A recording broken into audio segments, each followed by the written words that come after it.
Hi guys, well, as you can tell probably from the title, this is not going to be a specific knife or specific brand video. I had talked about this, I've mentioned it in a couple videos, and this was a topic that I thought was kind of interesting because what we're going to talk about is how some of these budget brands that are offering super high quality knives and bringing them to the market are changing the landscape of the knife world in general.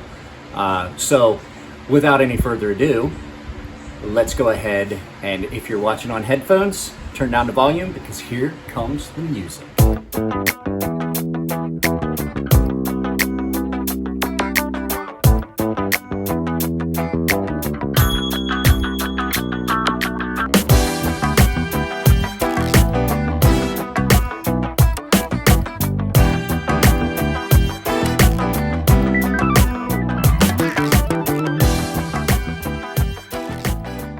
So there's been several new kind of knife brand releases that have come out lately over the last couple years that I've just started to get into. We have We Knife Company offer high-end, high-quality knives, but their knives can get pricey. Reate does not have a budget brand yet, but I foresee that coming. So what you're getting is some of these companies that were making super high-end quality knives that were doing it production style that were cheaper than some of the more custom mid-tech stuff, decided that they were going to branch out and offer budget variants of their company. So the big one would be We and Civivi. Same company, they make their stuff in the same place. Some of the designs share and across the lines, and you wind up with a budget model knife that is made to the same standard quality level, but offers it in a more affordable option because what they've done is they've cut price by using more readily available cheaper steels like 9CR13 or 9CR18 MOV, some of the more budget style steels that are along the lines of 440C and things like that. But your quality is the same because they're made on the same plant. The same people that are making We knives are making Civivi knives.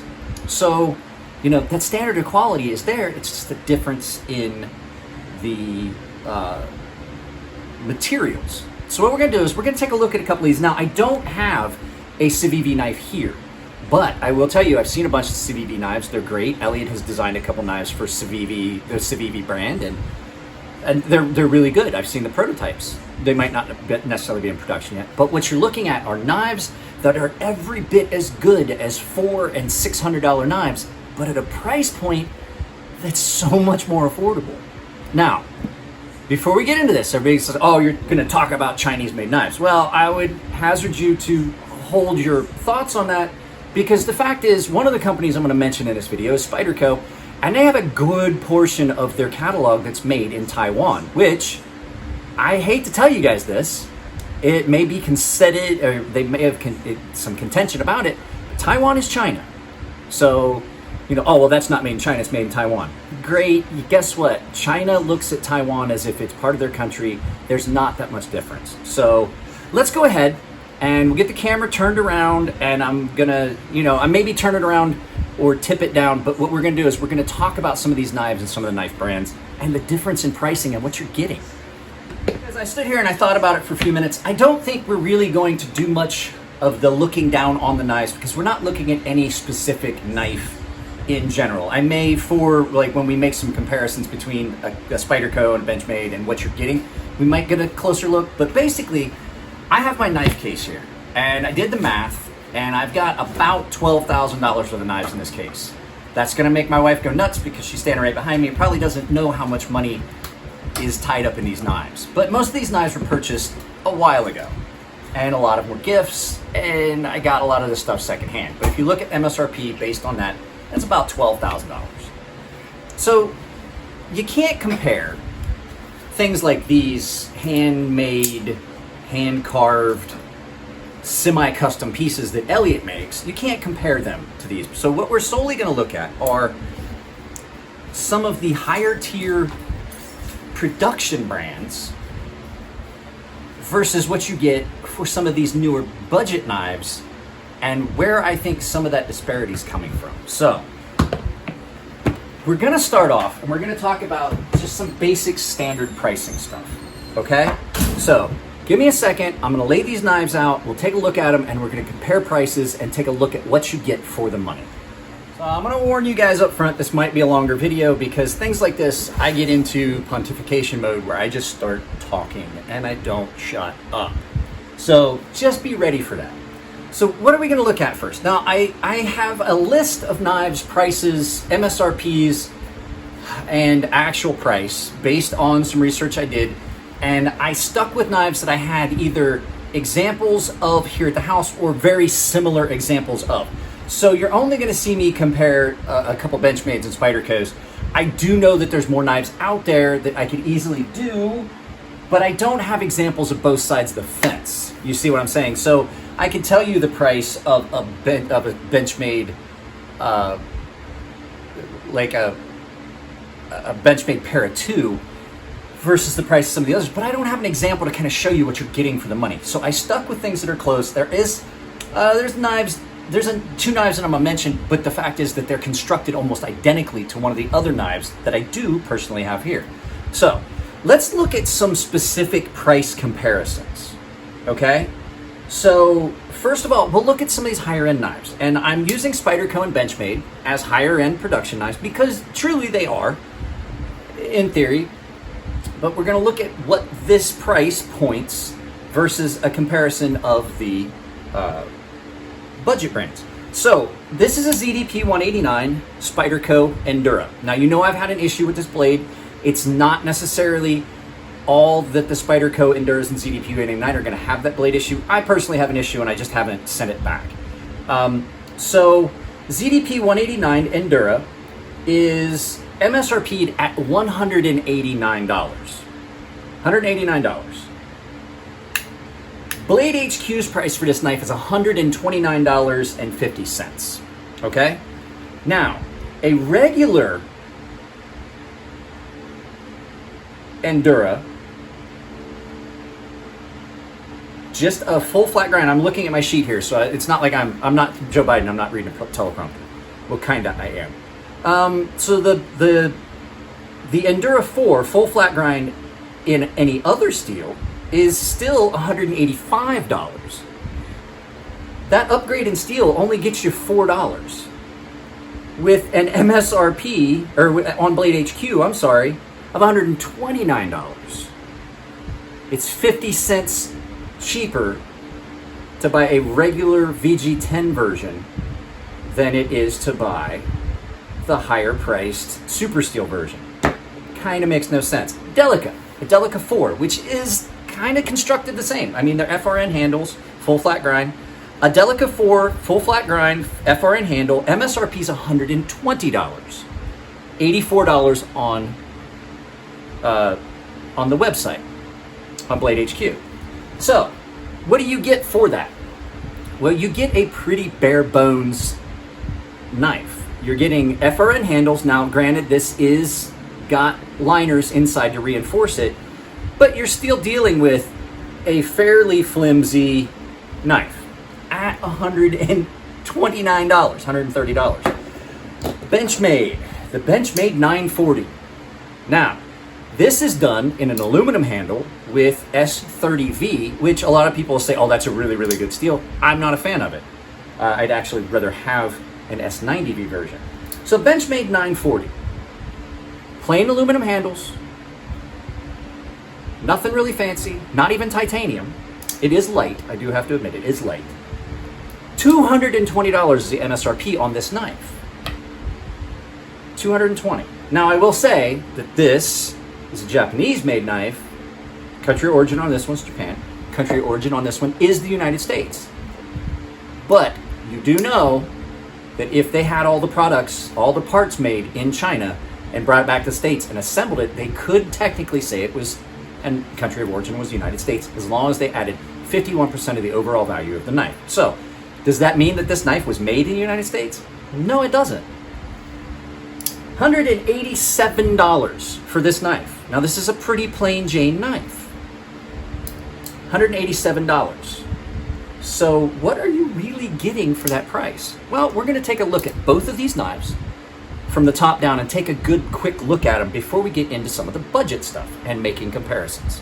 So hang on just a second. We're going to turn this down and take a look at these two knives and some of my issues with them at the price point. So you can see we have an actual banana for scale. That's just a joke.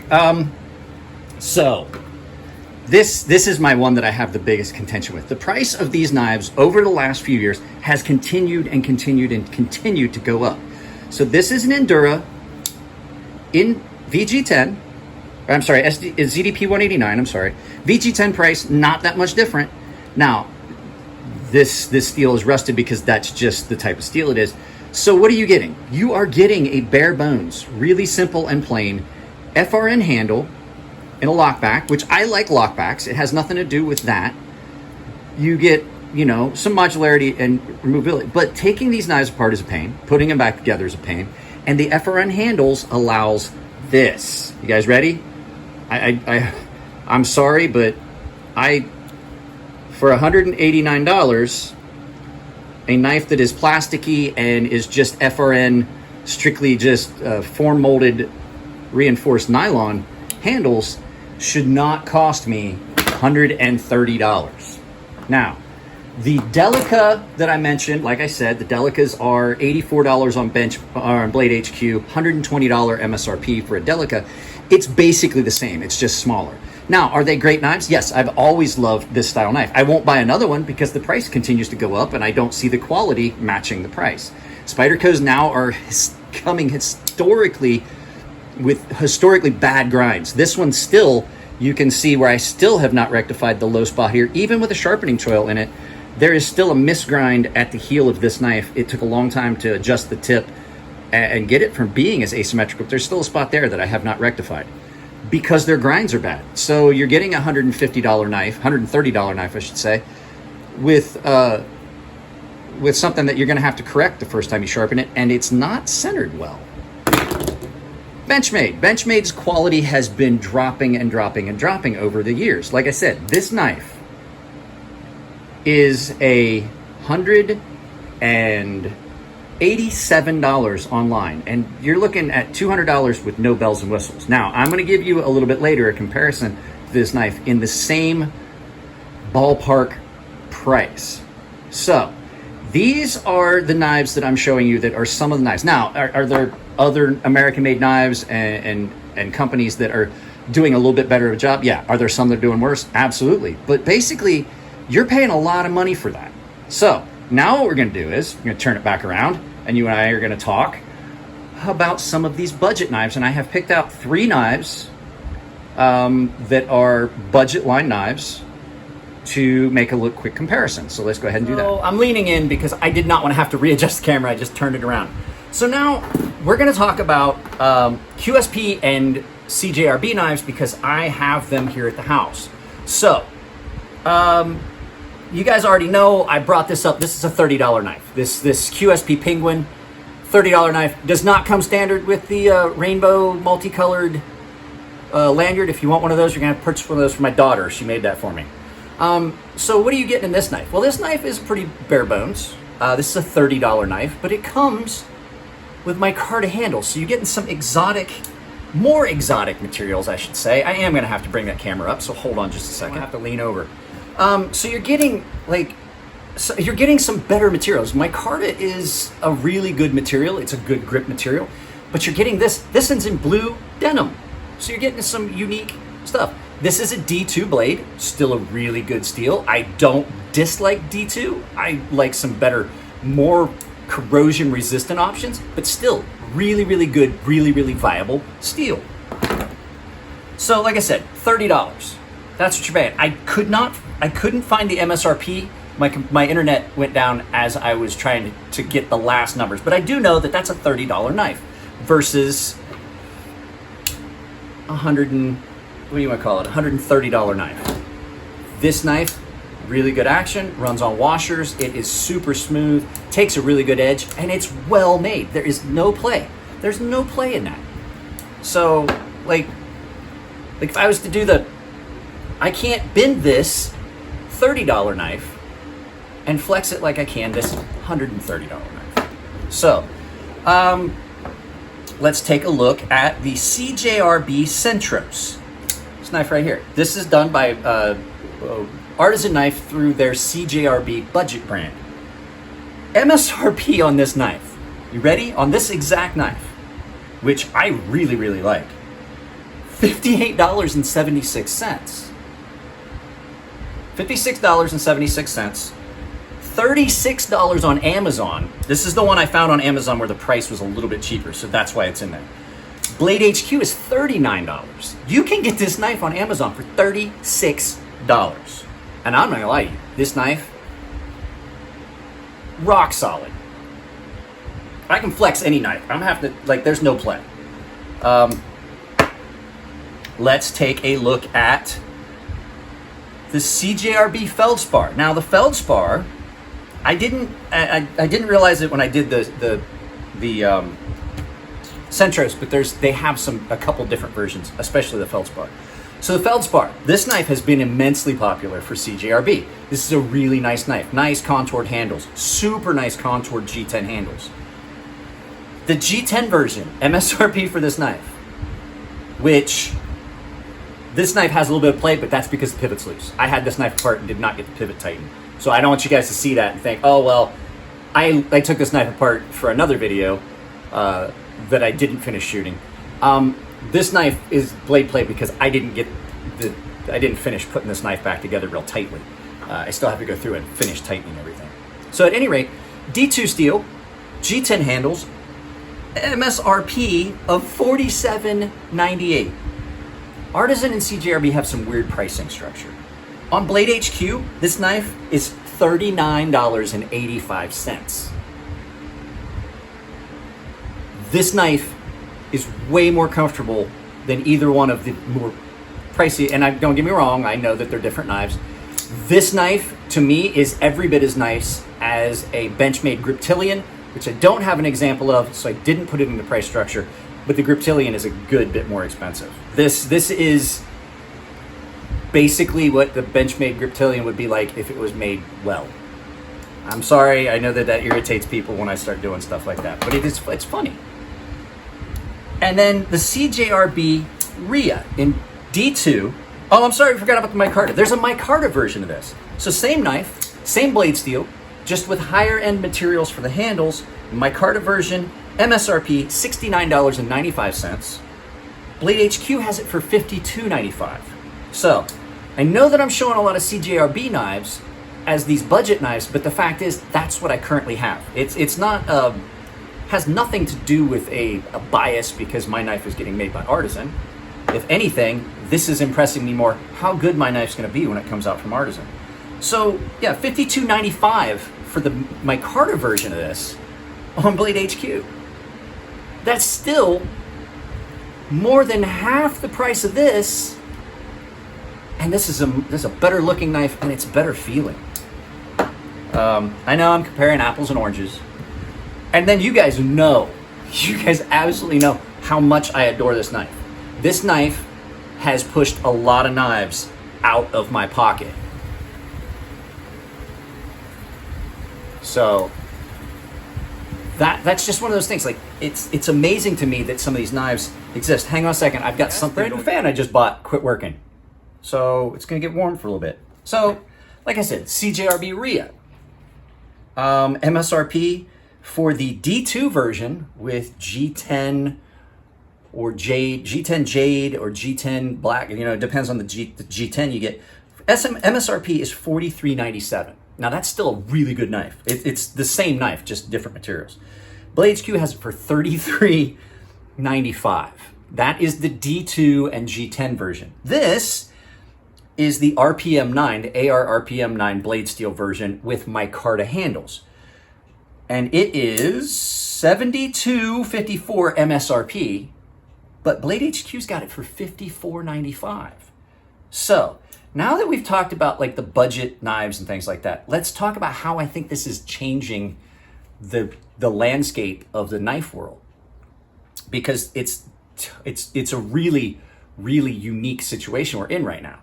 So I'm going to turn the camera on. I'm going to look at the quality of these knives and compare them side by side with some of these more expensive knives. And I've got other more expensive knives that we can compare them to as well. And I think you're going to see that they're not that far out of the realm of what is really nice and great and things like that are at a much more affordable budget. So I have to admit that this is a little bit one-sided because these knives are brand new, have just came to me from Artisan. So I'm holding a last comparison just till the end because I was going to show you. But these knives, as far as the way they're built, I still haven't tightened this one down. It does have some play. The way these knives are built and the way they carry and the quality of the manufacturing is by far above and beyond some of the other larger companies that are charging a lot more money. And a lot of you are going to say, oh, it's because they come from China and this and that. Well, like I said, Artisan is an American company. They just have a production house in China make their knives. These designs are coming from American. The 99% of this company designs are made by an American citizen, either Dylan Mallory, Christian Ortiz up at Cerberus Knives, myself, or David, the owner of the company. So, yeah, I mean, I look at these as an American company with knives being made in China, no differently than I look at the phone I'm currently using to film this video, which is an American-owned company that is having tech produced in China.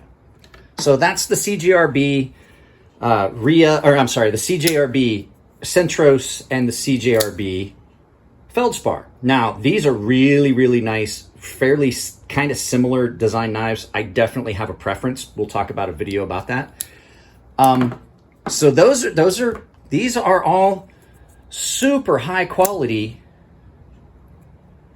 knives that are done on a budget. Like, you can get these knives, you can own these knives and give them as gifts and things like this. And when you look at the fit and finish on these knives, this is a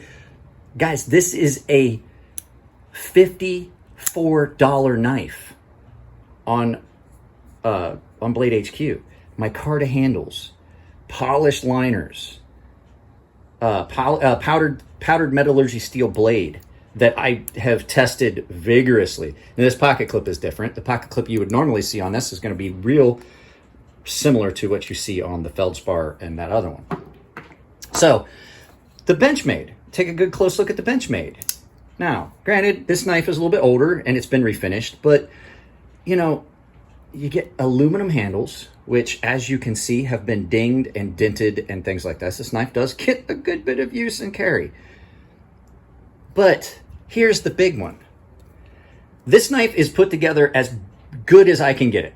It will do no better. If I tighten this anymore, I lose my action. Can you see that? That play, that pivot play? It's minimal, but the big one is.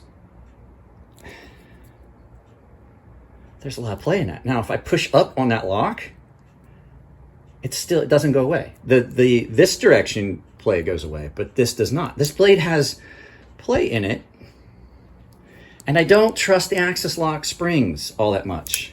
Now, is it a great knife? Absolutely, I love this knife. I just don't see how you can justify that this is a $220 knife, MSRP $187 on a discount price. And this is the cheapest option for this knife. This particular knife, this is the cheapest option. S30B aluminum scales. Here is the Spyderco.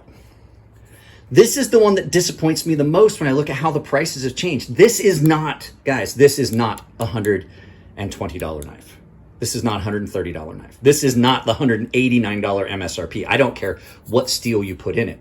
This is that novelty that Spyderco has inspired. These are the new trading cards of the knife world, is their sprint runs, the different colored handles. But novelty is still, like, the novelty of a knife is not a replacement for quality build. Guys,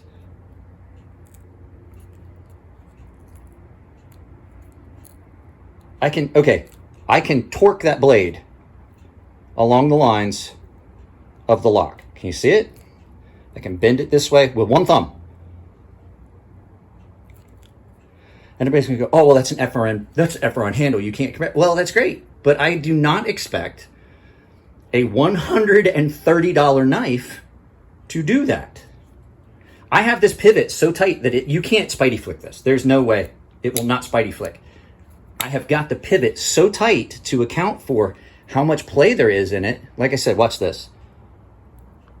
Let me see if I can get that. Watch the marriage point between the lock and the blade when I twist it this way. You ready?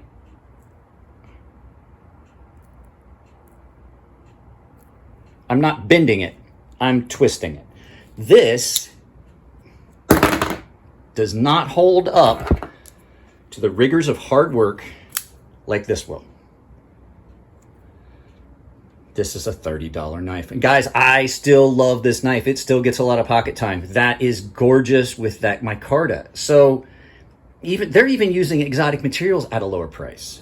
So let me turn this back around and end my tirade and get to the actual point that I'm trying to make. So what's my point with all this? Like, you could say, like, there's a lot of stuff that can be said about the knife world, the knife community, overseas machining and manufacturing versus state. The fact is that these companies, like, there is a lot that Spyderco could do to change this knife and make it better. That there's so much more they could do. The fact is that these larger knife companies stopped caring about the actual customer. They got so big, all they cared about was the bottom line. And I do understand that's part of business, but to run a good business, you have to think to yourself, if I was buying this, how would I feel? That's the problem with some of these bigger companies. I will tell you right now, the US rep from Artisan, Russell Safiato, and I talk all the time, and he is so concerned, and so is the owner of the company, about what people feel about the quality of the knife. Like, okay, what could we do to change it? What would be a better value option? How can we offer more for what we're currently making? How can we push along those lines? QSP is doing the same thing. We Knife Company is doing the same thing. Elliott is pushing them in directions to provide cheaper options that are every bit as good a knife, but has a better value proposition for the customer. All these things are changing the entire landscape of the knife world. And it's a really cool time to be in the knife community, because you're seeing some of the pushback from fanboys and things like, well, of course you can make a knife like that in China for that price. Well, I do understand that people say, well, if you buy a Chinese knife, you're supporting the Chinese government. I have not bought a Chinese-made knife from a Chinese website, ever. And this is the part that gets forgotten. So everybody's like, oh, you're supporting China by buying these knives. Well, I didn't buy any of these knives. These knives were all gifts to the channel. There's a good chance that some of these knives will be done as giveaways. There's another CJRB right here, the Krag. This is going to be a giveaway. So the fact is, though, that if you're buying, even if it's a Chinese-made knife, you have to put in perspective in your head how much that money is actually going to the company. Because I'm going to tell you right now, I've already done numbers with it. I've already talked to Elliott, who does a lot of offshore manufacturing and things like that.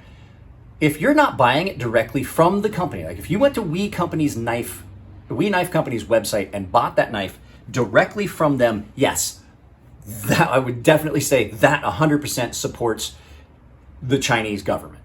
However, none of these knives here are being sold really on a Chinese website. Like I said, Artisan is an American company.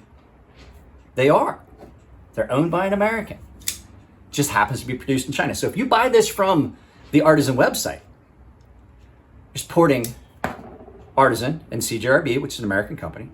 You're supporting I think they use UPS to make their deliveries. You're supporting an American company. If you buy it on Blade HQ or Knife Center, you are supporting that company.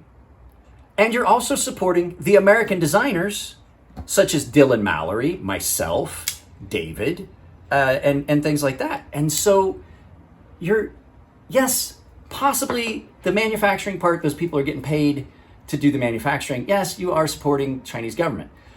I feel as though that there's been this big push, and I do agree, China has some horrible, reprehensible practices.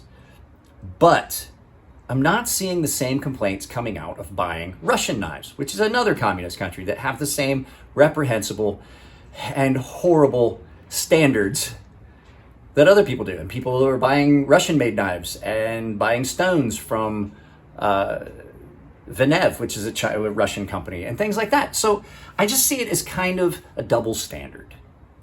Don't buy Chinese. Everybody's trying to say buy American. What they're really saying is don't buy Chinese. They have no problem with some of the other the other offshore manufacturing. And you're welcome to your own personal opinions.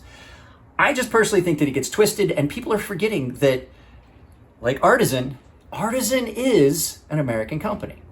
Now, with all that being said, what I wanted to really get down to, the big thing is, these knives have flipped the knife industry on its head. I have got $1,000 knives in that case. I have 2 of them right here. These are $1,000 each. I have not carried these knives, with the exception, I do get this thing gets a ton of use.